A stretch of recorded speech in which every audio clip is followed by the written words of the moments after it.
Salut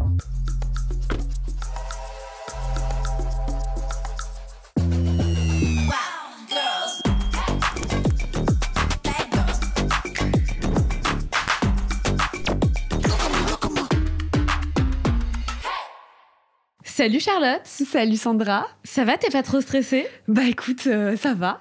On va voir. Tu me disais, t'avais déjà fait un podcast, donc c'est quand même le deuxième? Oui, tout à fait. Donc tu connais un petit peu l'expérience. On va dire que voilà, j'ai déjà fait une fois. C'est déjà fait. Voilà. En tout cas, je suis ravie de te recevoir ici. Merci. Et en plus, vous allez le voir, le parcours de Charlotte, ce qui est sympa, c'est que elle, la déco, elle connaît. Donc quand t'es arrivée ici, tu t'es dit, ok, c'est bon, je suis chez moi, je suis dans mon univers. Déjà, il y a une bonne ambiance, il y a une bonne vibe. Qu'est-ce que t'as pensé de ce décor? Est-ce que t'as vu des fautes de goût? J'ai pas vu de faute de goût, mais surtout j'avais pensé tout de suite que tout était très cosy. On voit que chaque petit détail a été étudié. Et du coup, on se sent bien instantanément, on va dire. Trop bien. Et tous ces petits détails ont été étudiés par notre fabuleuse Lorraine du Studio 29. Petite pub au passage, c'était pas prévu, mais je me suis dit, allez, je le glisse, ça fait de mal à personne. Mais oui, je suis d'accord. Bravo Lorraine. Ouais. Ma chère Charlotte, peux-tu nous expliquer un petit peu qui tu es en quelques mots? Ça, c'est la pire question. C'est dur, hein. Ah, j'adore cette question. Qui je suis? Je m'appelle Charlotte, j'ai 32 ans. J'habite à Montpellier. Et du coup, depuis quelques temps, je suis créatrice de contenu sur les réseaux sociaux, sur les sujets, on va dire, bricolage, décoration, rénovation, DIY. Exactement. Voilà. Et c'est plutôt canon ce que tu fais. Merci. Et j'ai trop hâte de comprendre tout ton parcours, toute ton ascension. Tu sais que moi, je suis un peu, je sais pas comment je pourrais me définir, mais un peu une enquêtrice des vies des gens. Je veux tout savoir. Et pourquoi t'as ressenti ça? Et comment t'es passée par ça? À quel moment t'as pris cette décision? Donc c'est exactement comme ça que ça va se passer pour toi, okay. Charlotte. Je vais te cuisiner dans tous les sens.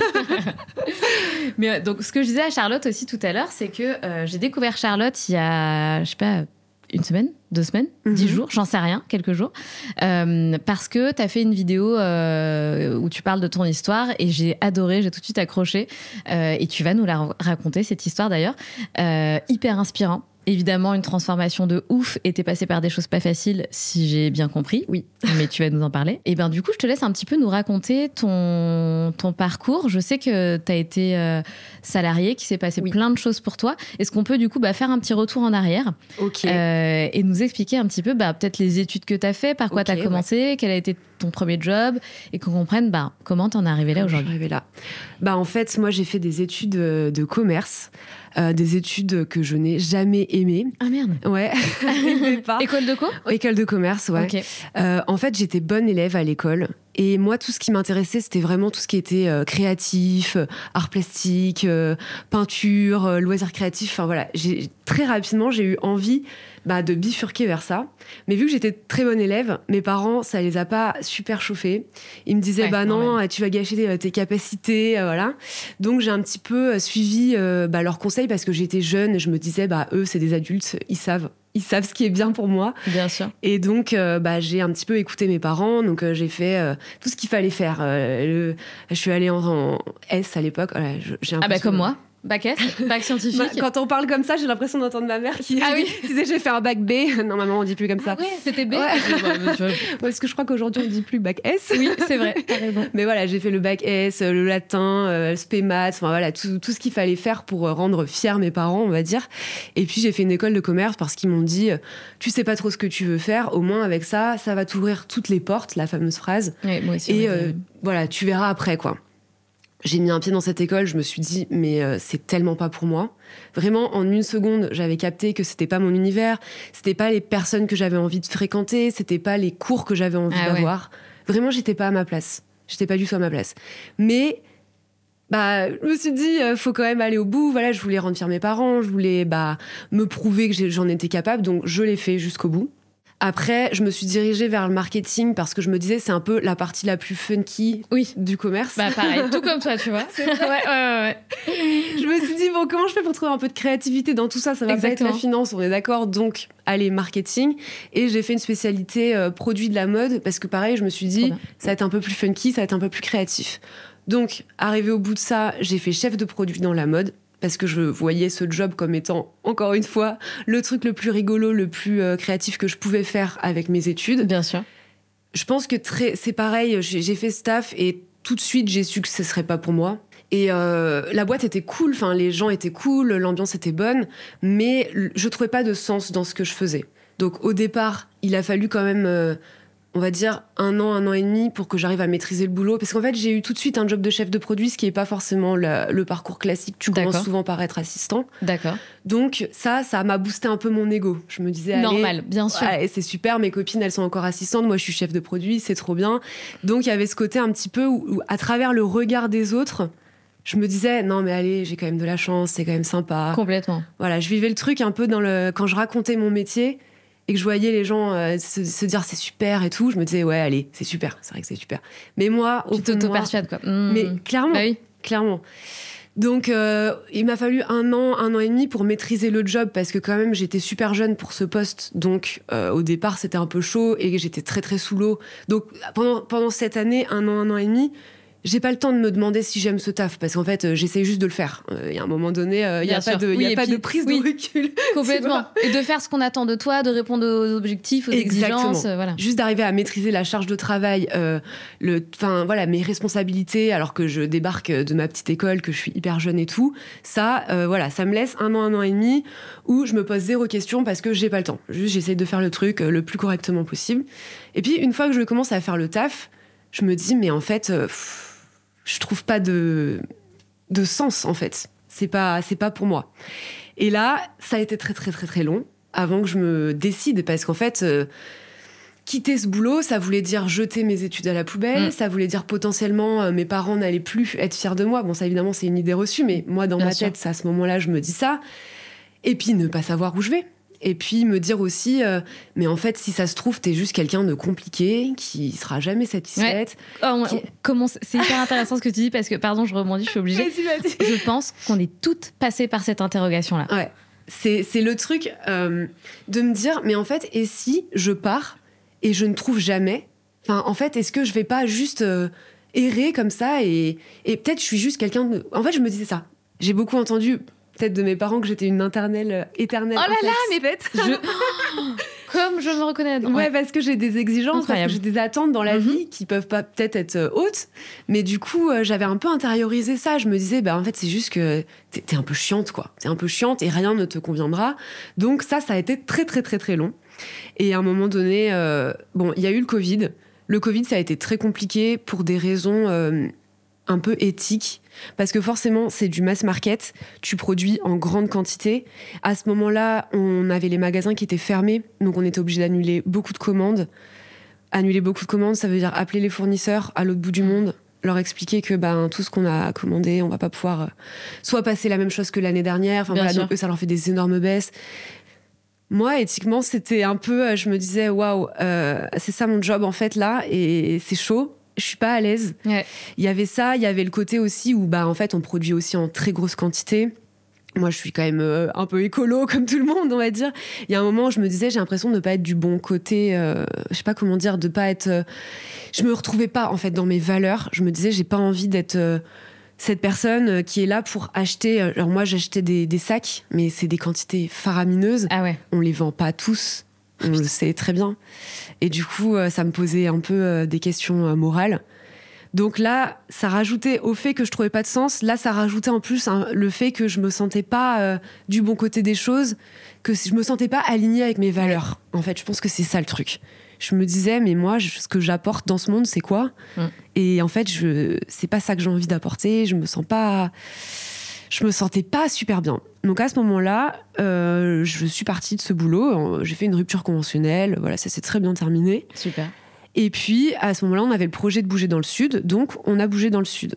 Donc là, t'étais à Paris du coup. J'étais sur Nantes. Ah, sur Nantes. Ouais, ok. Tout à fait. Donc on bouge dans le sud. Avec le projet,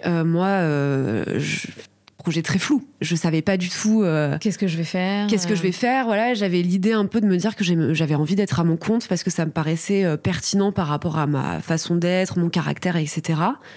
Mais 1000 idées à la seconde, mais jamais rien qui aboutit. Et toujours ce stress de me dire si je fais un truc, par contre, c'est pour réussir, c'est pour gagner des sous, je veux pas me mettre dans une situation difficile. Donc en fait, j'étais pas, je pense, dans le bon état d'esprit pour trouver ma voie. J'étais de nouveau dans l'état d'esprit un peu que j'avais déjà suivi pour mes études, de me dire finalement, faut que je trouve un truc, faut que je sois sûre. Je disais, non mais là, j'ai plus le droit de me tromper. Voilà. Je fais un truc, voilà, il faut être sûr. Oui, alors que tu t'étais pas vraiment trompé. Enfin, t'avais rien. En tous les cas, en partant comme ça, c'est sûr que tu t'es pas détendu pour faire ton choix, quoi. C'est une pression énorme. Tu te dis, ouais, j'ai déjà perdu. Enfin, je me faisais vraiment cette réflexion de, j'ai déjà perdu du temps, j'ai déjà perdu des études. Ouais. Là, j'ai plus le droit à l'erreur. En fait, mais horrible. Je me mettais la pression, mais fois plus l'infini, quoi. Ouais, mais parce que je pense aussi qu'il y a ce truc d'effectivement, t'as peur de décevoir ton entourage, tes parents. Exact. Et tu te dis, en fait, c'est un peu genre prendre une revanche. Ok, si je quitte ce job, il faut quand même que je prouve au monde entier que je fais un truc qui va me rapporter plus d'argent, où je vais être plus valorisée, plus reconnue, plus machin. Exactement. Donc il y a aussi ce truc de se prouver à soi et aux autres. De me prouver à moi-même et de prouver à mes parents que c'était pas une bêtise d'avoir quitté ce boulot. Bien sûr. Parce qu'il faut quand même savoir que quand j'ai dit à mes parents que je quittais mon boulot, ils m'ont dit qu'est-ce que tu fais, quoi. Alors que ils étaient en fait à ce moment-là, je pense que ce que j'ai pas dit tout à l'heure, c'est que quand j'ai commencé à vraiment me dire là je pars, je pense que je faisais un peu une dépression. Genre le truc était arrivé à un tel point de je trouve pas de sens, je suis malheureuse dans ce que je fais, et en même temps culpabilisation parce que je me disais mais c'est quand même pas le pire des jobs, c'était quand même un job sympa, je faisais des voyages, je partais en Asie, c'est rare à mon âge d'avoir cette opportunité là, donc j'avais ce truc de je déteste ce que je fais, je suis pas bien, mais en même temps mais je suis ingrate, on m'a donné un job de fou avec plein de missions qui sont sympas, et vraiment la double peine. T'allais voir, pardon, je te coupe, t'allais voir les usines en Asie, du coup, j'allais voir les fournisseurs, ouais. Incroyable. Ouais, voilà. La réaction. Non, mais hyper intéressant. Ouais, c'était hyper intéressant. Tu nous embarques juste quelques minutes dans les coulisses de ce type de voyage? Bah, en fait, alors, on part en Chine. C'est beaucoup en Chine. Je suis fan de la Chine, moi. C'est vrai. C'est très rare. J'ai été sur le marché asiatique quand je bossais dans l'hôtellerie et je partais très souvent en Chine aussi. Ok, bon, moi, j'ai pas vu beaucoup parce qu'en fait, quand tu vas dans un voyage de taf, c'est vraiment particulier. Il y a zéro tourisme, c'est vraiment... Ah bah, ça bosse, quoi. Puis, en plus, tu vas pas dans des endroits où il y a des belles choses à voir. Tu vas dans le fin fond de la Cambrousse, dans vraiment les usines. Bon, c'est souvent des villes très industrielles. Voilà, on n'est pas dans un monde... J'explore la Chine, on va dire. Bien sûr, bien sûr. Mais ouais, c'est super intéressant. Bah, les premières fois, la découverte de ça, c'est incroyable. Tu as vraiment l'envers du décor. Tu vois comment ça se passe sur place. Ouais, c'est ouf, en vrai. Il y a plein de choses qui sont encore faites à la main. Moi, je faisais les sacs, donc par exemple, tout ce qui va être les sacs en paille, des choses comme ça, c'est des usines, c'est des personnes qui tressent à la main. C'est fou, en vrai. Et tu vois, c'est marrant que tu parles de ça parce que j'ai vu justement une nana que je suis sur les réseaux et qui a des marques.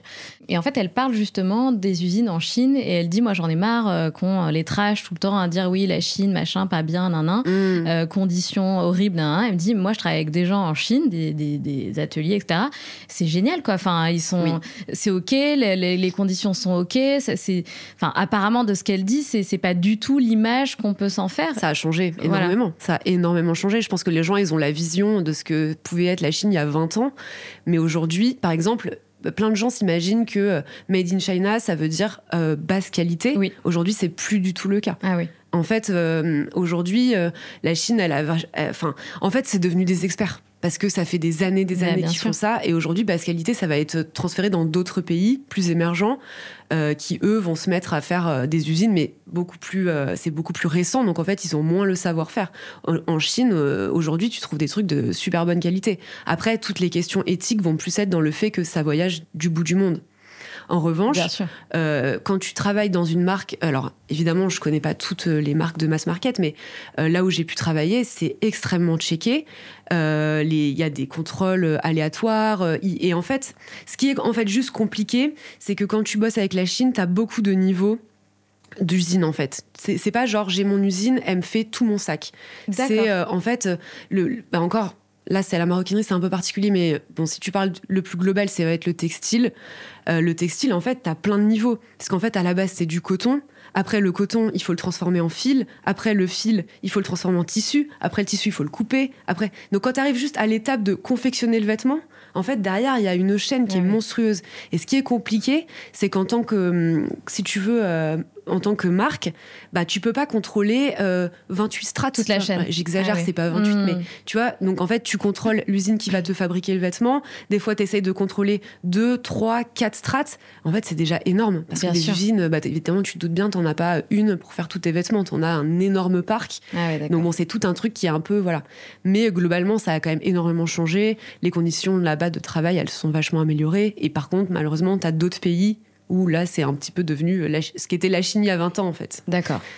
Et on s'imagine que ça prendra peut-être le même chemin, sauf si on arrive à relocaliser un peu en France, ce qui est aussi dans la tendance actuelle. Ouais, ce qui est dans la tendance, mais c'est aussi ce truc de... Enfin bon, bref, après, on referme la parenthèse, Ouais. mais c'est aussi accepter, du coup, de consommer plus cher. Et ça, j'ai l'impression que, d'une part, c'est compliqué pour les consommateurs, parce qu'on on a de moins en moins de pouvoir d'achat et on a de moins en moins d'argent, en fait. Et du coup, c'est compliqué de créer des habits, des trucs, des produits en France, si le consommateur est pas prêt à acheter plus cher, tu vois. Enfin, C'est on sûr. tourne en rond, en fait. Oui, mais d'un autre côté, tu vois, je pense qu'il y a un modèle un peu à repenser, parce que on n'achète pas des vêtements pour s'habiller, en fait. On achète des vêtements pour dire quelque chose sur nous, pour appartenir à un certain groupe. En fait, on a perdu le côté pratico-pratique d'un vêtement. T'achètes pas un vêtement parce que ton ancien pull, il est troué. Enfin, en fait, dans les faits, pas vraiment.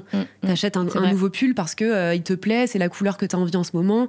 Et c'est là qu'il y a peut-être un truc à repenser, parce que si on n'était plus dans ce truc-là, on pourrait très bien acheter plus cher. Mais sauf que comme on s'imagine qu'on a besoin de beaucoup, on est obligé, entre guillemets, de se tourner vers des choses moins chères pour, comment dirais-je, venir combler ce besoin-là. Oui. Mais c'est là où, en effet, je pense qu'il y a tout un truc un peu à se remettre au centre, le pratico-pratique, en fait. Ça sert à quoi un vêtement à la base ? C'est juste pour s'habiller, c'est pas pour tout ce qu'on en fait aujourd'hui. Ouais.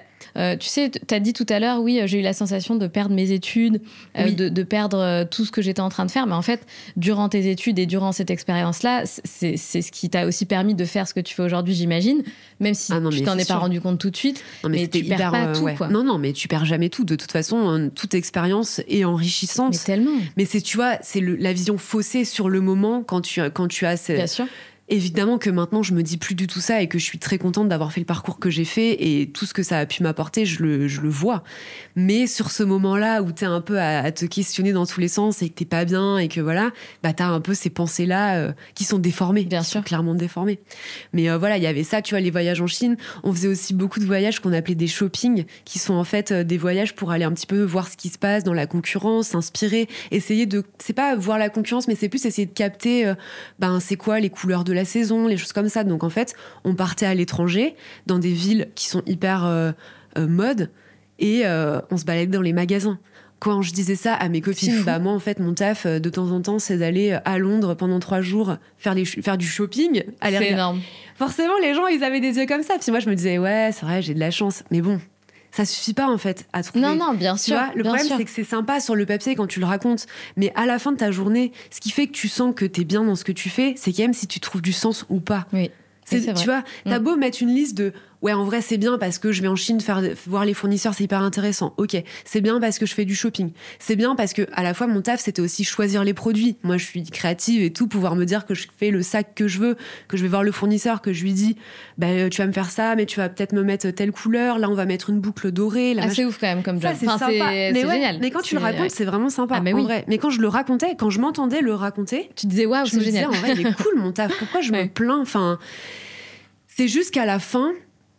En fait, t'es là, t'achètes des tonnes et des tonnes et des tonnes de fringues. Ouais, ça, c'est horrible. Et à la fin, toi, ton but, c'est de les vendre potentiellement à des personnes qui n'ont pas beaucoup d'argent.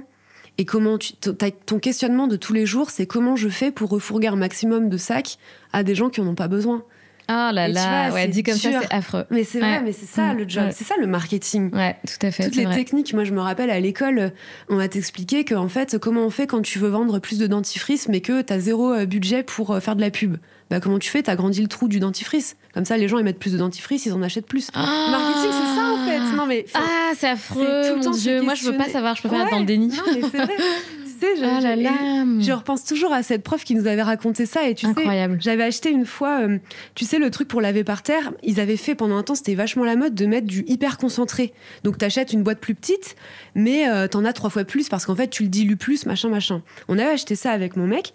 Et on arrive chez nous, on le teste, et tu sais, t'appuyais sur le truc, il y avait une quantité mais phénoménale qui tombait. Tu pouvais pas contrôler le pchit, tu vois, forcément ça coulait, et du coup tu dis bah ok, peut-être que 3 fois plus, sauf que en fait non, puisque j'en mets, il y a la moitié du pot qui tombe dans mon... Et tu te dis là, ils nous prennent pour des pigeons en fait. Ah non, mais c'est un truc de fou. Et en vrai, le marketing, c'est ça. Le marketing, c'est comment tu fais pour faire acheter à des gens des trucs dont ils ont absolument pas besoin. La mode, c'est ça. En fait, au bout d'un certain moment, les gens se sont quand même rendus compte que une fois que les gens ils ont tout, ils arrêtent d'acheter. Donc là, il faut trouver une solution. Donc c'est pour ça aussi que tu as eu l'obsolescence programmée, les choses comme ça. Qu'est-ce que tu trouves comme solution pour que les gens ils continuent tout le temps d'acheter? Ouais, dit comme ça, c'est affreux. Hein. Et c'est là que tu te rends compte que t'es dans une putain de matrice et que c'est hyper bizarre. Et tu t'en rends pas compte. Et toi, tu te dis, non, mais les slims, c'est trop ringard. Moi, maintenant, je vais un pantalon. Mais genre, il faut que j'ai ce pantalon parce que sinon, je vais passer pour une boumeuse, une daronne, j'en sais rien. Ça va pas le faire. Et tu t'es persuadé qu'il te faut ça pour te sentir bien et pour te dire, c'est bon, je suis intégrée, je suis habillée comme mes amis, ça va, ça passe. Mais en fait, tu te rends pas compte que tout ça, ça a été réfléchi par des gens derrière un bureau qui se disent, bon, là, les mais qui eux-mêmes sont dedans. Mais qui eux-mêmes sont dedans. C'est ça qui est ouf. Et moi, quand j'y suis, tu vois. Mais oui, et toi, quand t'es chef de produit, tu le réfléchis pas comme ça. Tu le réfléchis aussi en te disant, ouais, c'est vrai, les slims, on en a marre, on a envie d'autre chose. Enfin, tu vois, c'est. Mais voilà. Donc, quand tu as un peu ce recul-là, tu te dis, ben non, en fait, non, je crois que non. Ça me plaît pas. Ouais, c'est vrai que, waouh, c'est incroyable que t'aies plongé dans ce truc de marketing et d'avoir. Tu sais, autant vu les stratégies de vente, comment faire pour que les gens consomment plus. Et ce truc du trou de dentifrice là, que ta prof t'a appris, c'est incroyable. Mais c'est vrai, c'est tellement vrai. Ah ouais, c'est tellement vrai. Ouais. C'est comme les crèmes avec les pots et d'orme, tu l'ouvres, à l'intérieur, il n'y a que dalle. Ouais. Tu vois, oui, parce que visuellement, quand tu es dans le magasin, tu as l'impression d'en avoir pour ton argent. Puis tu vas pas aller regarder, alors il y a 33 centilitres. Ouais, mais c'est ça. Donc, et donc derrière, quand tu te dis ça, écologiquement, ça n'a aucun sens parce que tu vas gaspiller énormément de déchets. Enfin, tu vas faire énormément de déchets avec ton pot qui est 3 fois trop grand. Mais eux, ils s'en foutent parce que ce qui les intéresse, c'est que tu l'achètes. Oui. Après, qu'est-ce qu'on va en faire quand il sera fini ? Bon, c'est un problème. On verra plus tard. Mais complètement. Mais tu vois, je me demande aussi si aujourd'hui, tel qu'on est, tel qu'on évolue, est-ce qu'on a envie de sortir de ça? Parce que tu sais, c'est cet apport de plaisir éphémère, la sensation de s'acheter quelque chose, c'est quand même ce truc de « Ah, je peux le faire, je m'achète quelque chose », donc ça t'apporte ce pseudo-plaisir, pseudo-bonheur. Et du coup, tu vois, je me demande si vraiment on a envie d'en sortir. Je pense qu'il y a un côté appartenance. Tu sais, c'est la fameuse pyramide de Maslow, où à un moment donné, tu as besoin de t'identifier à un groupe et tu as besoin de te dire voilà, je fais partie d'un tout, parce qu'en fait, on est en tant qu'humain, on a besoin de faire partie de plein de petites sociétés. C'est-à-dire, tu as ta famille, après, tu as ton groupe d'amis, tu as ta société, ton pays, enfin, je sais pas, etc., etc. Et du coup, tu as besoin de te dire moi, j'achète ça, je fais partie de telle catégorie, ça me valorise, etc., etc. En vrai, il y a un peu de ça. Hein. Donc c'est dur, c'est très dur. C'est très dur parce que je pense qu'il y a un peu ce truc aussi de dire. Enfin, j'ai l'impression, j'avais vu un truc une fois qui comparait, qui te disait aujourd'hui la nouvelle religion, c'est la consommation. Et il comparait, c'était un truc hyper poussé où il te disait, finalement, les églises, c'est les centres commerciaux. Enfin, tu vois, ils avaient vraiment tiré le truc hyper loin, tu vois. Okay. Et il y a un peu de ça, il y a un peu de aujourd'hui, c'est je consomme donc je suis, tu vois. Est-ce que tu consommes? Ce que tu vas consommer va en dire très long sur ta personnalité. Si j'achète ce truc-là, par exemple, je vais prendre un truc en vrac, ça veut dire que je m'intéresse à la planète. Tu vois, quand tu achètes, t'as vraiment ce côté, je parle à travers ce que j'achète et je me définis en tant que personne à travers ce que j'achète. Ouais, donc c'est hyper... Et il y a aussi... piégeux, on va dire. Complètement. Il y a aussi des études qui ont démontré que la seconde main, en fait, ça ne remplaçait pas les vêtements que tu achètes au quotidien et qui ne sont pas de la seconde main, c'est juste de l'ajout. Donc en fait, on tombe dans un truc qui est encore pire. Tu t'achètes des fringues et en plus de ça, t'achètes de la seconde main, donc t'achètes 2 fois plus, tu vois. Ils disent aussi que même parfois, ça peut justifier de pas trop réfléchir au moment de l'achat numéro 1 en magasin physique, parce que tu te dis, bon, au pire, je le revendrai, c'est pas grave. Moi, je vais pas perdre d'argent, donc c'est pas grave. La seule solution, c'est de moins consommer. En fait, quand toi, tu te dis, vas-y, je vais aller dans telle marque parce qu'ils font des efforts, ils font ci, ils plantent des arbres, et machin, et trucs, en fait, non. Si ça te permet, si c'est un peu plus cher et que du coup, t'en achètes moins, ok. Mais si tu continues à acheter la même quantité en changeant juste de marque, ça sert à rien. En fait. Il y a toujours une contrepartie. Par exemple, t'achètes du coton bio, c'est mieux. Parce que en effet, tu vas moins avoir des trucs, des pesticides dans le sol, etc. Les personnes qui cultivent, elles auront moins de problèmes de santé, etc., etc. Mais le bio, ça consomme 30% d'eau en plus. Donc en fait, tu vois, il y a toujours...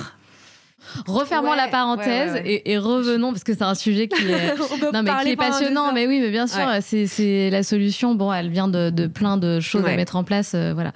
Mais, grosse parenthèse. Voilà, mais grosse parenthèse. Revenons à nos moutons. Oui. Donc, tu arrives dans le sud. Ouais, j'arrive dans le sud et là, en fait, je pense que j'ai pas la bonne attitude pour trouver le job qui me convient. C'est-à-dire que je suis dans un état d'esprit où j'ai peur. J'ai peur d'être en difficulté financière. J'ai peur de pas prouver aux autres que j'ai eu raison de quitter mon boulot. Et du coup, je suis dans une espèce de tu sais, tout va... d'ébullition, tu vois, où je cherche frénétiquement. Ouais, c'est ça, c'est frénésie, tu vois. Une frénésie de il faut que je trouve, il faut pas que je me trompe. Et puis, dès que j'ai une idée, par exemple, de business, de trucs, je vais hyper loin, mais est-ce que vraiment je vais pouvoir gagner des sous? Est-ce que je vais être stable? Tu vois, vraiment le stress, quoi. Vraiment le stress. Oui, puis tu penses en mode je veux gagner de l'argent et pas en mode qu'est-ce que je veux faire, qu'est-ce qui me correspond vraiment. Mais alors que à la base, je quitte mon taf en me disant je vais me trouver, tu vois. Bah oui, et mais c'est le piège. De ouf. Et 2 secondes après, ça, c'est oublié. Oui. Et je repars exactement dans le même processus qui a fait que j'ai fait spé maths, spé latin, tout qui va pas, tu vois. Je refais le même schéma. Et donc, je finis par me dire, je vais prendre un job alimentaire.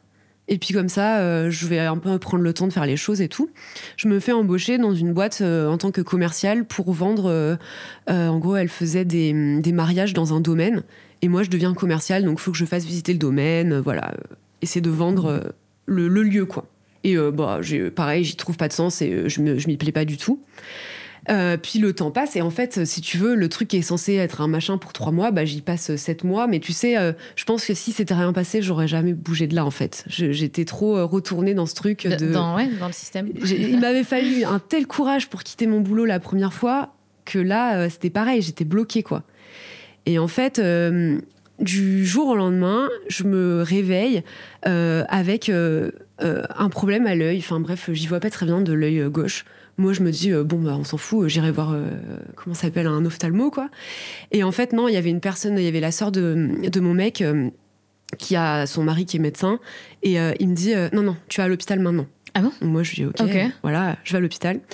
Et en fait, j'ai été hospitalisée. Et pendant cette hospitalisation, j'ai découvert que j'avais une maladie. Ok. En fait, ce qui s'est passé, c'est que ma boss, à ce moment-là, elle m'a posé plein de questions pendant que j'étais à l'hosto. Elle voulait savoir ce que j'avais, en fait. Et cette personne-là, elle m'avait déjà dit qu'elle avait viré 2 nanas pour des raisons de santé. Donc, en gros, 2 nanas qui avaient fait des dépressions. Et elle m'avait confié ça, tu sais, un peu en mode on se comprend, parce que en fait, si tu veux, c'est terrible ce que je veux dire. Cette personne-là, elle avait jamais embauché d'autres personnes que des femmes de ménage.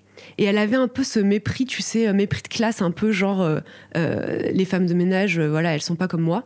Et moi, comme j'arrivais, si tu veux, avec mon école de commerce et tout de suite, elle m'a pris un peu en mode nous, on se comprend, tu vois. Ah. Okay. Tu vois, genre, nous, nous on sait ce que c'est un business, tu vois. Ouais, exactement. Okay. Et donc, elle m'avait dit ça un peu en mode, non, mais je sais plus comment elle s'appelle, Marie, elle s'est mise en arrêt pour dépression. Ah, vous imaginez bien que je l'ai virée dans la seconde. Voilà. Ce truc, tu sais, je te prends à partie. Alors que moi, j'étais outrée. J'étais là, ne laisse rien paraître. Mais à l'intérieur, j'étais en mode, mais je crois que je suis dans quel camp ? Je suis ton employé aussi. Moi, j'entends cette information de la même manière que si j'avais été femme de ménage. Hein, je t'explique. Il n'y a pas de, on est copines, quoi. Donc, si tu veux, quand je suis à l'hosto, à ce moment-là, je repense à ça. Il y avait eu 2 fois. Et je me dis, ok, attention, on va dire que je suis à l'hôpital, mais on va pas trop rentrer dans le détail parce que j'ai bien compris que cette personne-là, si tu veux, quand tu n'es plus très utile, tu pars à la poubelle, quoi. Tu dégages. Exactement. Donc, voilà, je dis, je suis à l'hôpital, voilà, je fais des examens, et voilà, a priori, je rentre pas trop dans le détail, quoi. Et en fait, je suis rentrée de l'hosto. Premier jour de taf, je me fais incendier, mais incendier. Oui, c'est pas possible de se mettre en arrêt comme ça. Non, vous voyez, vous avez mis la boîte en péril. J'étais commerciale. Mon Dieu. J'ai pas été là pendant une semaine. Non, mais peu importe quel poste tu occupes, en fait. Peu importe. Oui, mais tu vois, j'étais pas indispensable. En toute honnêteté. Peu importe. En toute honnêteté, en fait, elle m'avait embauchée 7 mois avant.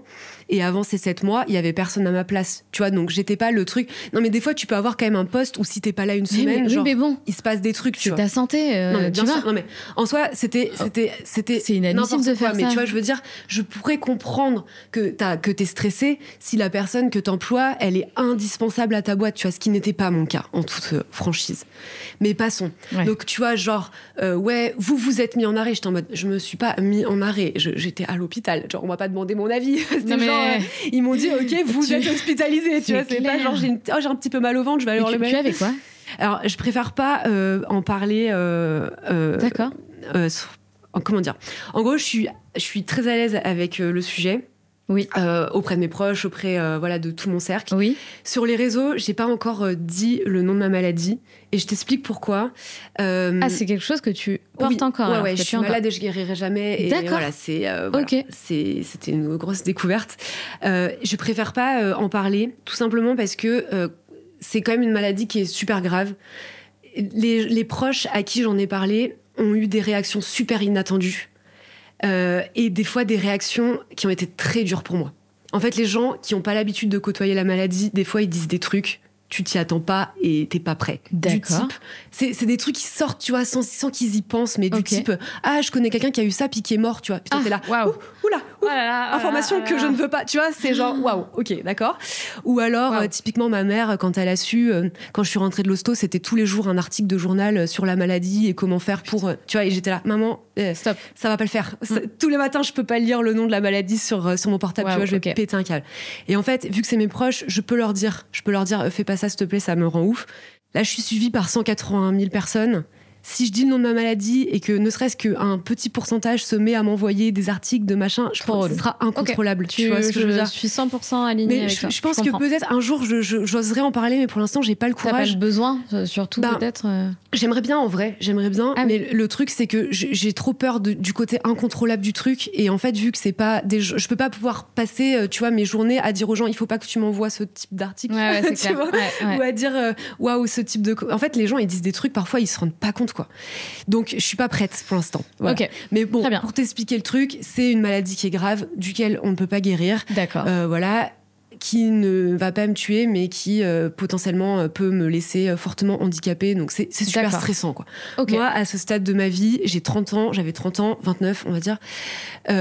J'apprends ça, c'est le choc ultime. J'ai jamais été malade, j'ai jamais été à l'hosto, mis à part pour les dents de sagesse. Enfin, je débarque là, je suis en mode, qu'est-ce qui se passe ? Genre, le genre de truc où t'as l'impression que ça peut jamais t'arriver à toi. Ça n'arrivera jamais à toi. Bien sûr. C'est toujours les autres.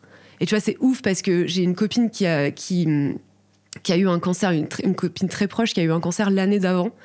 Et tu sais, t'as beau te dire, waouh, en fait, ça peut toucher tout le monde, machin, mais c'est encore pas toi, tu vois. C'est jamais toi. Mais bien sûr. Il peut rien t'arriver. Toi, t'es safe. À 29 ans, t'es invincible. À 29 ans, t'es invincible. Bien sûr. Donc, choc, tu vois, j'apprends ça. Je suis malade, ok, il faut processer le truc. Je rentre au taf, je me fais démonter. En plus, tu as tout le questionnement, tu vois, t'arrives, t'es en mode un peu, est-ce que je vais pouvoir vivre avec ça ? Est-ce que je vais pouvoir taffer avec cette maladie ? Comment ça se passe ? Non, tu vois, c'est... Voilà. Et donc ça, c'était genre le jeudi. Et le dimanche, je reçois un courrier et je suis virée, en gros. 3 jours après. Voilà. Elle est malade, cette personne. Ouais. Franchement, elle est malade. C'est chaud. Après, honnêtement, je plains les gens comme ça parce que qu'est-ce que c'est des gens qui doivent être malheureux, souffrants. Vraiment, ça doit être terrible. Je me dis pareil. Et donc, ce qui est fou, c'est que quand j'ai su que j'étais malade, en fait, quand j'ai été à l'hosto, j'ai pas su tout de suite ce que c'était comme maladie. Juste, j'ai fait plein d'examens et puis ils te disent pas tant qu'ils sont pas sûrs. Oui, toujours. Donc, je sais que le premier truc que j'ai dit à mon mec, c'est si je suis malade, je quitte mon taf. Tu vois, ça a été un peu ce truc de... en fait, là, la prise de conscience de me dire... là, c'est instantané. Oh putain, en fait, qu'est-ce que je suis en train de foutre là ? Je suis en train de faire n'importe quoi. C'est horrible cette phrase, on n'a qu'une vie, là. Ça fait trop... Ouais, mais putain, là, tu te dis, ok, c'est vrai, en fait. Mais c'est tellement là, ça. tu te dis que c'est vrai. Là, tu te dis, mais attends, qu'est-ce que je suis en train de faire de mes journées, là ? Ouais. Mais pas du tout, en fait. Donc, ce truc un peu de...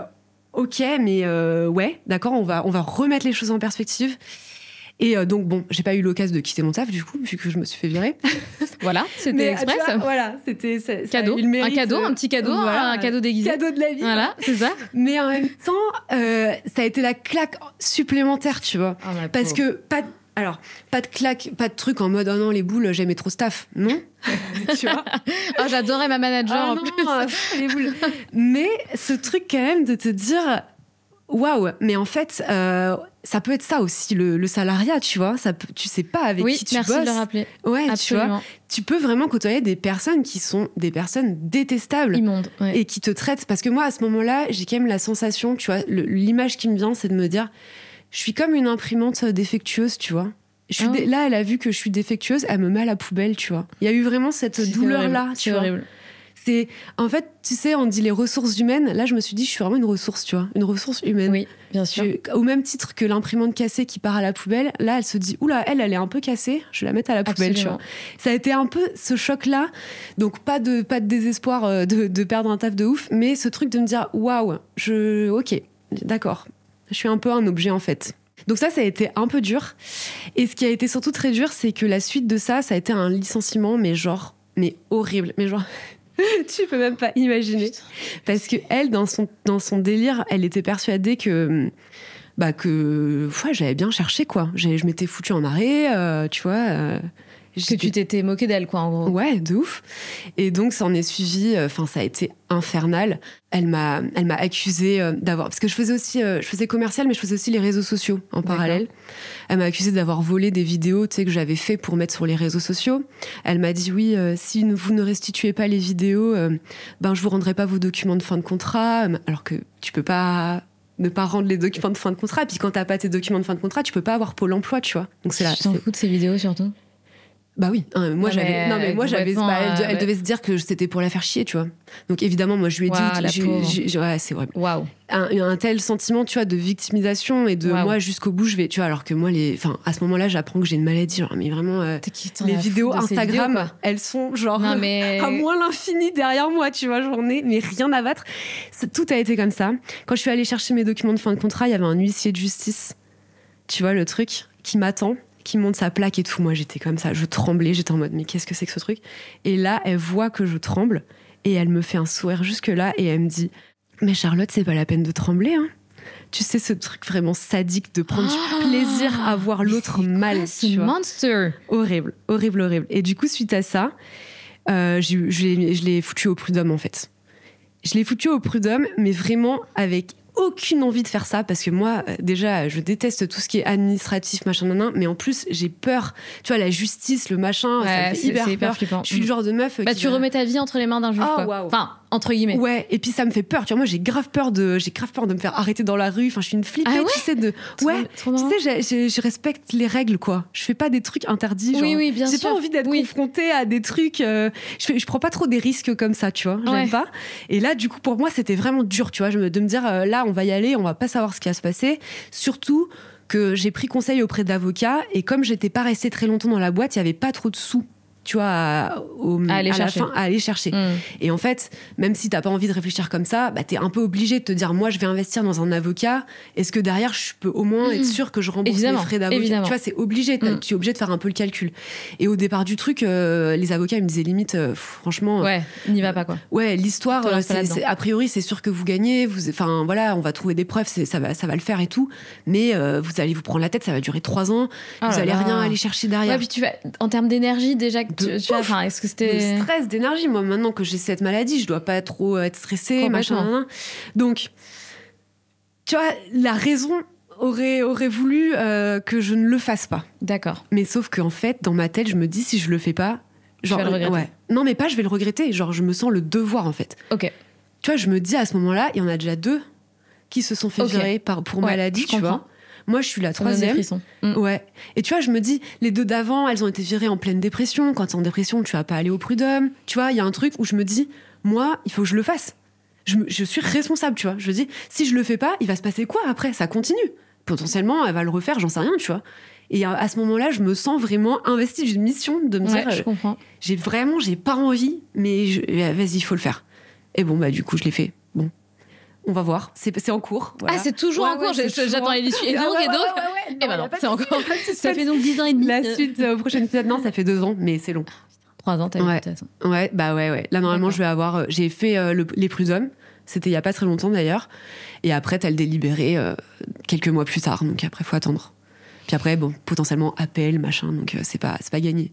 Mais tu vois, je suis contente en fait. Je me dis. Bravo, je trouve ça super. Je suis fière de moi. Ouais, c'est une belle mission en vrai. Je trouve. C'est une belle mission et on lui souhaite pas du tort à cette personne parce qu'elle doit s'en faire toute seule, mais que justice soit faite, quoi, j'ai envie de dire. Ouais, peut-être que moi, mon souhait en fait, c'est peut-être qu'elle se rende compte du mal que tu peux faire et qu'en fait, quand tu gères I don't think so. Peut-être pas. Laisse-moi dans mon déni. Non, écoute, je pense que justice soit faite et qu'elle soit écartée de ce genre de poste. Why not? En tout cas, sur le moment, je pense que j'avais envie d'entendre une personne impartiale dire vous avez pas fait de mal. Enfin, tu vois, quelqu'un me dire à moi c'est pas de votre faute et elle avait pas le droit de vous faire ça. Ouais. Tu vois? Bah complètement. J'avais besoin de ça, je crois. Donc voilà, on verra s'ils vont dire ça ou c'est pas. bien, belle bataille et je touche du bois. Ouais. Bon, je suis persuadée que ça ira en ta Écoute, on verra. faveur. Écoute, on verra. Comment t'as fait suite à tout ça, donc l'annonce de cette maladie, la superbe manager qui te vire avec grâce? Qu'est-ce que tu as fait? Qu'est-ce qui s'est passé dans ta tête à ce moment-là? Et à quel moment t'as switché? Parce qu'on on en a pas beaucoup parlé, mais il est temps qu'on en parle de ce que tu fais aujourd'hui, parce qu'on avait tellement de choses à se dire, tu avais tellement de choses à nous raconter. Mais à quel moment t'as ton déclic en mode putain, ok, c'est ça que je veux faire? Donc première question. Deuxième question qui va avec, comment tu fais psychologiquement pour te relever de tout ça? Est-ce que finalement c'est le fait de te lancer dans ce projet qui t'a sorti de ça psychologiquement? Qu'est-ce qui se passe, quoi? Qu'est-ce qui se passe? Je pense que là, je switch complètement et au lieu de chercher, tu sais, un peu cette espèce de truc, qu'est-ce que je vais faire dans la vie? Tu sais, cette espèce de truc hyper stressant de je dois trouver ma place et il y en a qu'une et elle est là et je la trouve pas. Tu sais, ce truc horrible. Ouais. Là, je me dis, en fait, c'est pas qu'est-ce que j'ai envie de faire dans la vie, c'est qu'est-ce que j'ai envie de faire aujourd'hui, là, par exemple. Là, super. Tu vois, tu donnes un très bon tips à toutes les filles qui nous écoutent. Mais vraiment. Et là, je fais des trucs. Tu vois, j'ai commencé. Au début, je me dis, j'ai envie de faire des tableaux parce que je faisais ça quand j'avais 15 ans et ça fait 10 ans que j'en ai pas fait, même plus. Et là, je me dis, tiens, je vais faire des tableaux. Et là, je réapprends à me connecter à mon ressenti. En fait, je me rends compte que ça fait peut-être 15 ans que je suis tellement dans le cérébral et dans le comment je vais faire, comment rendre fière, comment machin, que j'ai complètement oublié de me questionner sur qu'est-ce que je ressens quand je fais un truc. Est-ce que j'aime ou est-ce que j'aime pas? Est-ce que là, je suis en train de kiffer? Carrément. Mais en fait, j'avais déconnecté ce truc. Complètement. J'avais déconnecté l'intuition, j'avais déconnecté le ressenti, mais de ouf, genre. Et là, c'est un réapprentissage qui prend des mois où juste, il n'y a pas de... Si je fais un tableau, c'est pas pour devenir peintre et pour faire ça pendant les 40 prochaines années, tu vois. C'est juste parce que tu kiffes. Voilà. Et là, est-ce que je kiffe? Là, j'ai passé un bon moment ou pas? Et ça, mais ça m'a pris un temps fou de retrouver ces sensations. Ouais, vraiment. Et j'ai vraiment l'impression que la période après le licenciement, ça a été ça. Ça a été réapprendre à... Tu sais, c'est un peu con, mais la phrase « écouter son cœur », je savais pas ce que ça voulait dire, en fait. Et en fait, c'est ça, c'est écouter son ressenti. Oui. C'est écouter, est-ce que là, tu kiffes, quoi. Et donc ça a été un peu long. Et puis, petit à petit, Quand tu dis long, c'est quoi long pour toi? Je sais pas, parce que ça a été pas un processus qui démarre et qui s'arrête, ça a été un processus qui est encore en cours, tu vois. Bien sûr. C'est qu'en fait, je réapprends tous les jours à me dire, tiens, cette partie du truc me fait chier et cette partie-là, j'adore. Ou parfois ça me fait chier, parfois j'aime bien, parce que c'est pas non plus tout blanc, tout noir, tu vois. Il y a plus cette pression de dire, tiens, j'ai bien aimé, donc je vais faire ça pendant les 40 prochaines années de ma vie. C'est juste, là, j'ai bien aimé. Pourtant, hier, ça m'avait saoulé, mais là, j'ai bien kiffé. Et voilà. Donc, il n'y a pas de durée, je sais pas te dire. Okay. C'est des mois, c'est sûr. Et puis après, petit à petit, c'est se dire, ça, j'aime bien. Ok, ça, c'est cool. Et puis, un moment, comme je le raconte dans ma vidéo un peu la vidéo Bref, comme j'appelle, parce que ça s'inspire de la saison 2 de Bref, finalement, je tombe sur une fille qui fait des DIY sur Internet. Et en fait, je réalise qu'il y a des gens qui vivent de ça. Moi, c'est improbable pour moi, tu vois. Je me dis, mais genre, je vois même pas le business model du truc. Et en fait, je suis en mode, mais ça, c'est un job, genre, parce qu'en fait, ça allait... Enfin, moi, je ferais ça gratos, ouais. Je kiffe, tu vois. Et en fait, petit à petit, en fait, ce qui est ouf, c'est qu'avec la réflexion que j'avais eue avant, la façon de penser que j'avais avant, jamais de la vie, je me serais dit, je vais faire créatrice de contenu. Parce que si tu veux, dans la façon que j'avais de réfléchir, à chaque fois que je mettais une hypothèse, il y avait un peu ce côté, statistiquement, est-ce que c'est faisable, tu vois? Est-ce que statistiquement, tu peux avoir 150 000 abonnés? En vrai, statistiquement, c'est pas super probable d'y arriver, tu vois. Donc, je pense que je me serais dit, non, vas-y, laisse tomber, je vais plutôt me tourner sur un truc où statistiquement, j'ai plus de chances que ça fonctionne. Mais c'était vraiment dans ce calcul. Rationnel. Mais le over-calcul du truc, genre... T'es loin d'être la seule. je pense qu'on est beaucoup. Fonctionnent comme ça. Mais je pense qu'on est beaucoup. C'est tout un truc que t'as construit pendant des années, une réflexion comme ça, parce que ça te rassure de te dire, tu vois, je veux dire n'importe quoi, peut-être il y a 45% d'architectes qui arrivent à bien vivre de leur truc, donc je me disais, je vais peut-être faire ça, tu vois. Je te dis n'importe quoi, j'ai pas les vrais chiffres, évidemment. Mais tu vois, ce truc de dire, bon, les influenceurs, il y en a combien qui percent? J'en sais rien. Dans ma tête, je me dis peut-être 3%. Vas-y, c'est pas du tout, je vais pas y arriver, tu vois, parce que moi, pourquoi j'y arriverais plus que les autres? Wow, okay. Donc, si j'avais eu cette réflexion, j'aurais jamais fait ça. Je me serais dit, c'est inaccessible, c'est machin. Là, je pars dans un autre mood, je pars en mode, tu sais quoi, faisons un truc, on verra bien, tu vois, ça plaira pas. Puis au départ, ça marche pas trop, parce qu'au départ, tu sais pas faire des vidéos, bien sûr. Tu sais pas, j'avais un téléphone tout pourri, donc ça faisait une qualité pourrie. Puis maintenant, quand je revois ces vidéos-là, je rigole, parce qu'en fait, il y a pas de rythme dans ce que je raconte, c'est mou, je fais des petits des reprises de respiration, je savais rien faire, je savais pas monter, je savais pas. Et puis petit à petit, en fait, déjà, je me rends compte que j'aime bien le faire. Déjà, et ça c'est trop cool. Et petit à petit, en fait, ça commence à prendre, et puis en fait, tu vois que les gens ils adorent, et puis ils viennent te parler, et puis on échange, et c'est hyper sympa. Il y a une communauté qui se crée. Et après, j'ai pu faire ça parce que j'avais aussi mon mari à côté, et parce qu'il y avait aussi ce contexte qui faisait que je me suis laissé le temps et que j'ai oublié cet aspect comment on fait pour le financier. Bien sûr. Pendant tout le temps, peut-être pendant 1 an, j'avais Pôle emploi aussi, j'avais le chômage, donc c'était rassurant. Mais j'avais ce truc de me dire, je le fais jusqu'au bout. Ça marche, trop bien. Ça marche pas, il sera toujours temps d'essayer autre chose. Même de reprendre un taf. Tu peux reprendre un taf. Tu peux toujours avoir un plan B, tu vois. Mais pour une fois, je me suis dit, je fais le truc à fond. Parce qu'en fait, si tu fais que y réfléchir, il se passera rien. Il se passe rien. Là, t'as 100% de chance pour le coup que ça fonctionne pas. Tu vois, là, statistiquement, tu prends aucun risque, là. Et voilà, c'est ça. Là, t'es sûr. Donc, voilà, j'ai essayé ça. Je savais que j'avais mon mari qui me laissait, qui était pas tous les mois en train de me dire, mais là, tu gagnes des sous, comment on fait, qui m'a dit, il m'a dit, je te laisse 1 an. Hyper important. Ça va être un peu chaud financièrement, mais je te mets pas la pression, je te laisse faire. Trop bien. Et si au bout d'1 an, on voit qu'il se passe rien, il faudra quand même, à un moment donné, il faut bien quand même être un peu raisonnable et on prendra des mesures.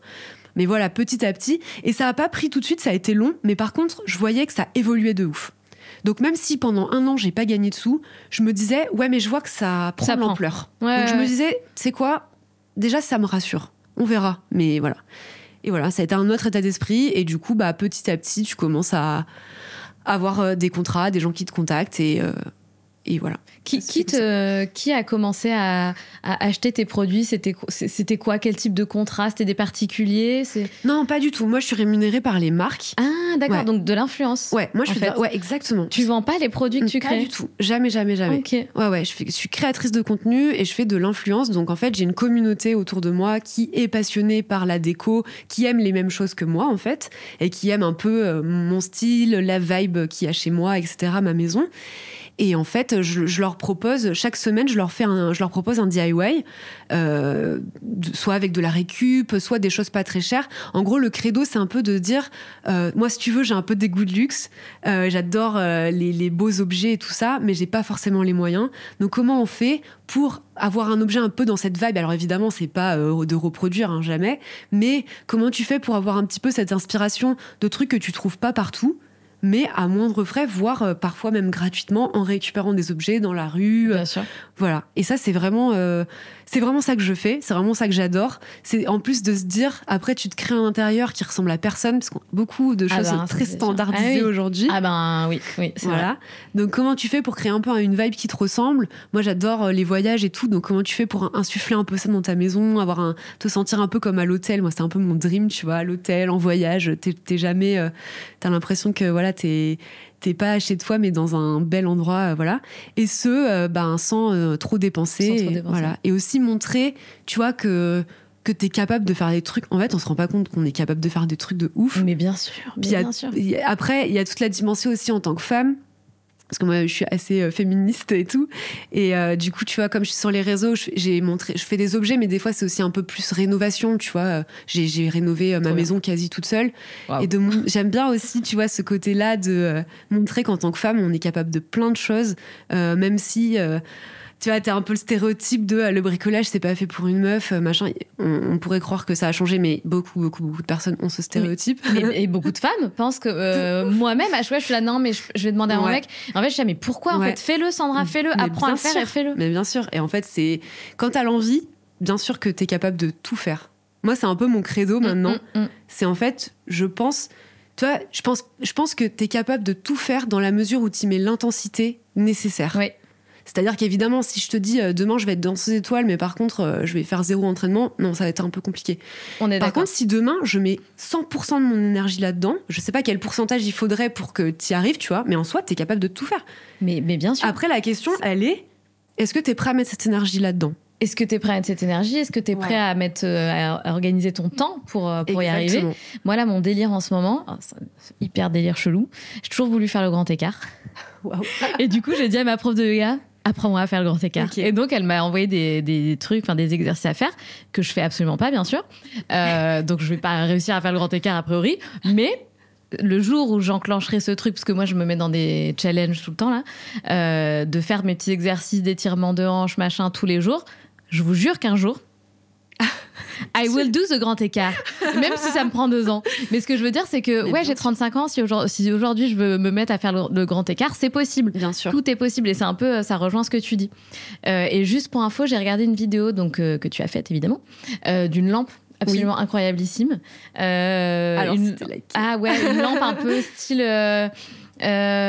style organique, un peu pas une suspension ou une lampe à poser? Une lampe à poser. Ah yes, avec la laine, c'est ça? Exactement.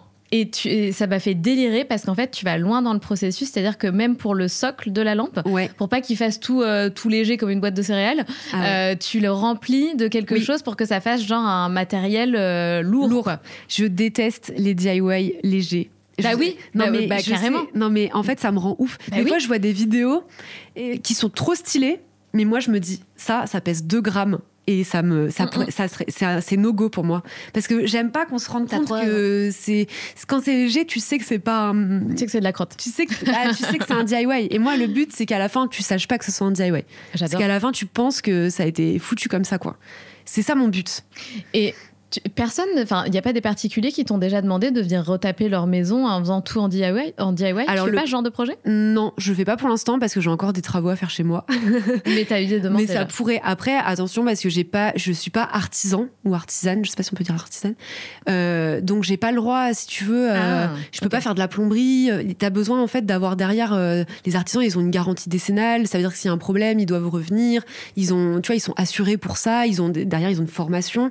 Moi, mais tu peux faire la déco, quoi. Oui, la déco, décoratrice d'intérieur. Ça pourrait carrément. Ouais. Ou des ateliers. Tu donnes pas des ateliers en physique? Non, mais c'est pareil, ça pourrait. Ouais, c'est des projets qui peuvent. Que tu peux faire, en fait, tu peux après, tu peux ouvrir dans tous les sens. Ça fait combien de temps du coup que tu t'es lancée là?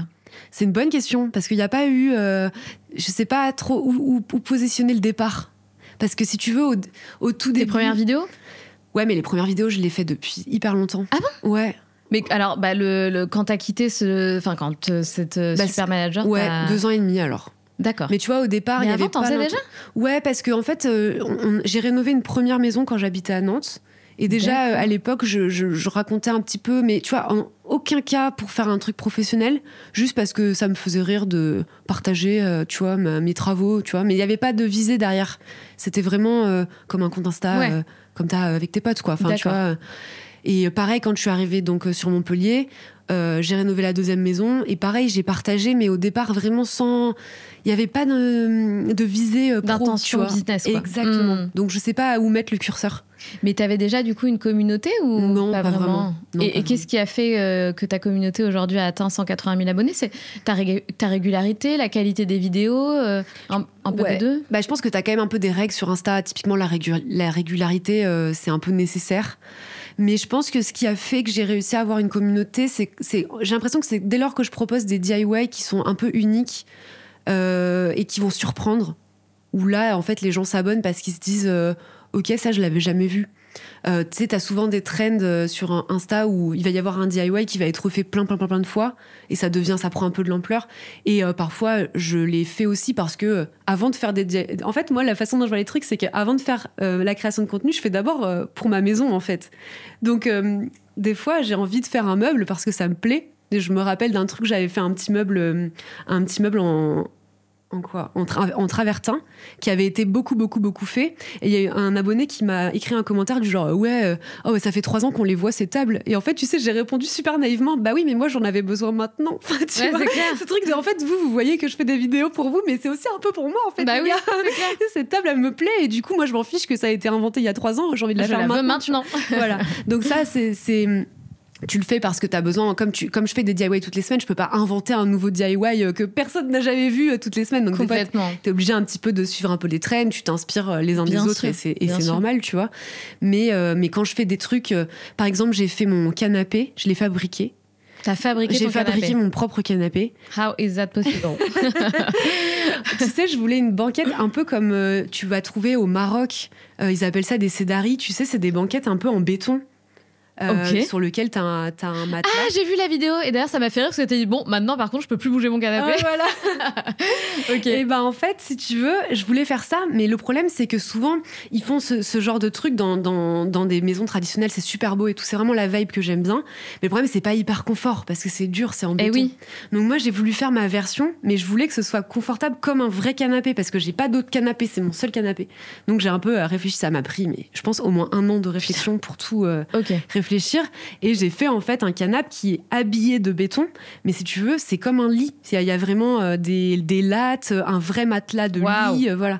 Donc ça a vachement surpris les gens parce que je pense qu'il n'y a pas des milliards de personnes qui expliquent comment faire un canapé sur internet, tu vois. Non, ça, c'est sûr. Je suis même pas sûre qu'il y en enfin je veux pas, voilà, mais je suis pas sûre qu'il y en ait d'autres en cagette à la limite, mais tu vois, un truc extérieur, exact, voilà. tu vois, mais ça t'as pas le côté moi je voulais vraiment, tu sais, que tu puisses t'avachir dedans et ça rebondit, quoi. C'est le truc où tu peux glander sur ton canapé comme tout canapé, tu vois. Bien sûr. Donc voilà, donc ça par exemple c'est des vidéos qui ont fait beaucoup de vues parce que ça surprend, parce que en plus c'est dans la tendance aussi, tu vois. Et c'est agréable à regarder, tout ce qui est déco, mise en place, construction, machin, ça marche bien parce que tu veux rester sur la vidéo. Il y a quand même un taux de rétention qui... Alors j'avoue que moi je me pose pas trop cette question. Je fais pas des malgré vidéos, toi, ça marche bien. J'avoue que moi je fais pas des vidéos, tu vois, pour divertir les gens. Je sais que c'est ça qu'il faut faire normalement. Pourtant tu les divertis, les gens. Peut-être, mais moi je les fais plutôt pour leur apprendre des trucs. Oui, pour les éduquer, mais en même temps ça te divertit parce que t'apprends aux gens en les divertissant. En fait. Mais tu vois, je sais que je fais des erreurs, des trucs où je pourrais peut-être avoir plus de vues.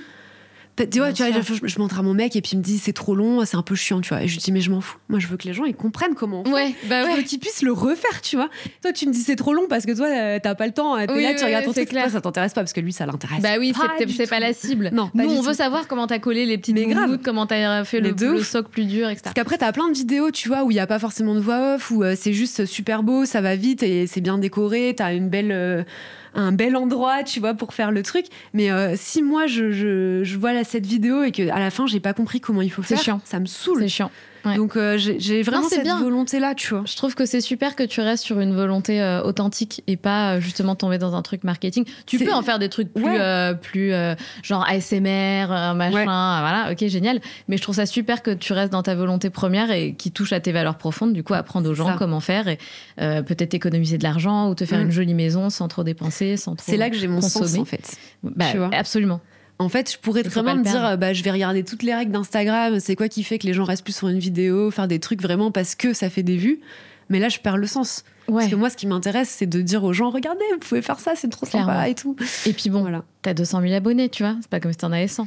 C'est pas trop mal. Non, ça va. C'est good job, tu vois. Mais tu peux un peu tomber dans le truc. Après, c'est terrible les réseaux parce que t'es dans l'analyse. Forcément, t'analyses comme dans tout job. Oui, mais c'est normal. C'est ton job, c'est ton business aussi. Hein. Mais j'essaye de garder ce cap, de me dire, moi, ce qui m'intéresse, c'est que les gens, ils regardent cette vidéo, que ça leur donne envie et qu'ils se disent, à la fin de cette vidéo, j'ai à peu près capté comment faire. Alors, évidemment, je vais pas faire des vidéos de 10 minutes sur Insta, donc des fois, je suis obligée d'aller un peu vite.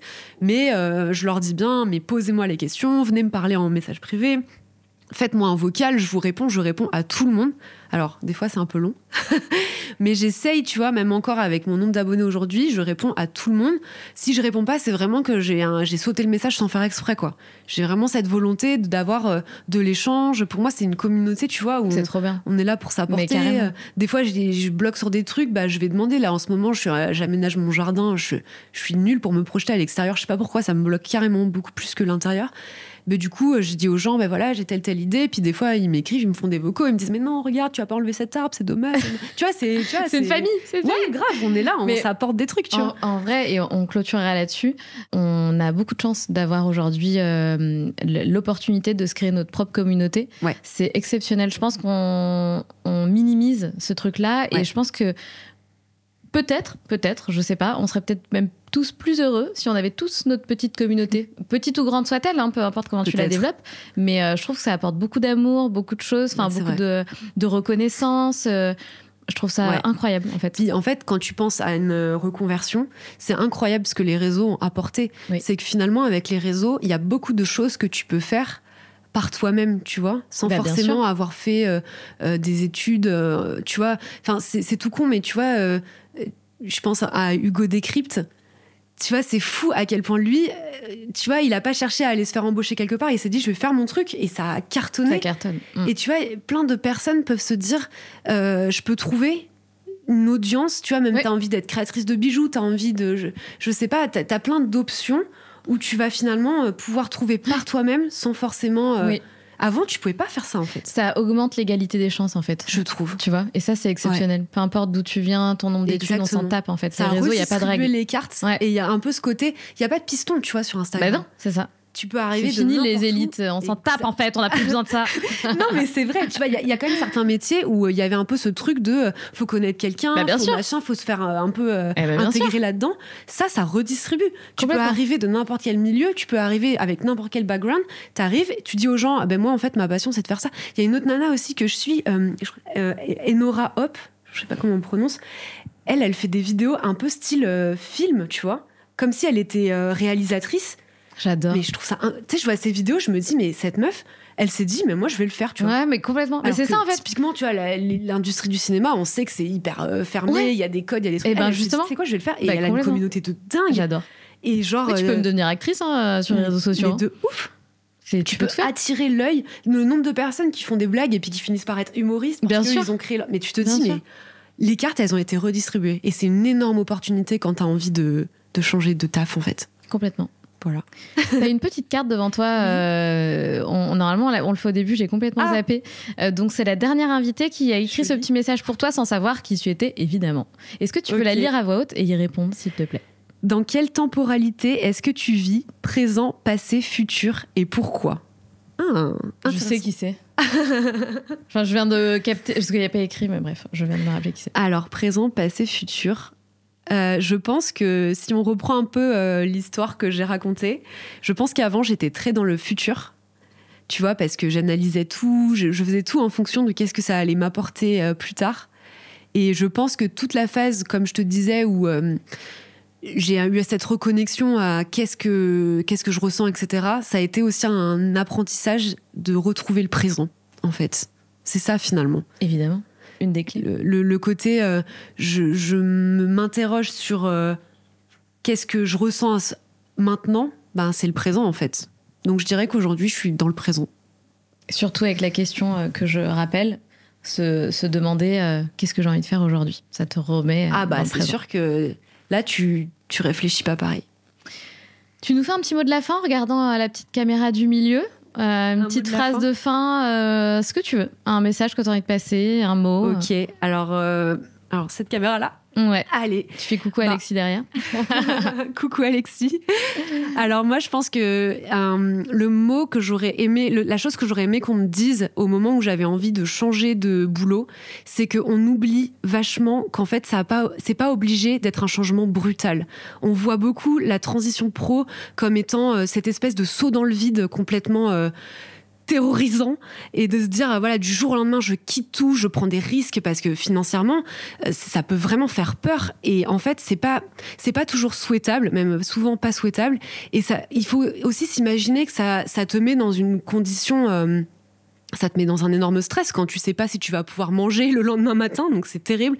Et on devrait se rappeler que la transition ça peut se faire petit à petit et beaucoup plus sereinement, et que c'est très bien aussi comme ça. Voilà. Super rappel. Super rappel que je partage à 100%. On partage vraiment cette transition sereine du salariat à l'entrepreneuriat. Donc, merci pour cette dernière petite phrase. Ça n'a pas toujours été comme ça, mais, non, mais il faut le rappeler, en fait. Parce qu'on a vraiment cette image et je trouve qu'elle est fausse. Tout à fait. C'est un super rappel. Merci beaucoup, Charlotte, pour ta présence. Toi de m'avoir invitée. Ouais, c'était un super moment. Très, très beau parcours, très vrai, très authentique, valeurs fondamentales, on adore, enfin, tout ce qu'on aime. C'est vraiment, tu es vraiment une locomotive. Tu représentes bien ce qu'on prône et les femmes qu'on invite. Donc, je suis très, très heureuse de t'avoir reçue. Petit mot pour nos auditrices. Donc, si vous nous écoutez sur les plateformes d'écoute comme Spotify, Apple Podcasts, n'hésitez pas à vous abonner, à nous laisser 5 étoiles. Ça nous ferait plaisir aussi. Nous mettre un petit commentaire sur Apple Podcasts. Et les filles qui regardent sur YouTube, n'hésitez pas à vous abonner à la chaîne et à nous laisser un petit commentaire. Et si vous avez des questions sur Charlotte, a priori, elle se fera un plaisir à répondre à toutes les questions qu'elle reçoit. Merci et on se retrouve mardi prochain. Salut Charlotte. Salut.